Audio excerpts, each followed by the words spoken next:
नागपूरमध्ये मुख्यमंत्री देवेंद्र फडणवीसांच्या मंत्रिमंडळाचा शपथविधी पार पडला।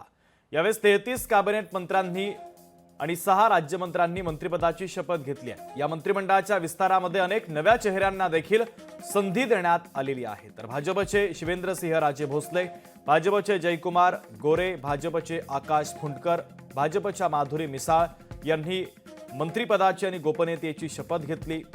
पहिल्यांदा शपथ घेणारे मंत्री आपण पाहतोय भाजपचे पंकज भोयर, भाजपच्या मेघना बोर्डीकर, शिवसेनेचे संजय शिरसाट,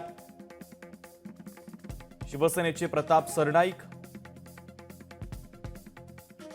यासोबतच शिवसेनेचे प्रकाश आबिटकर, शिवसेनेचे आशिष जयस्वाल, योगेश कदम, शिवसेनेचे आणि राष्ट्रवादीचे मकरंद पाटील यांनी देखील पहिल्यांदाच शपथ घेतली आहे।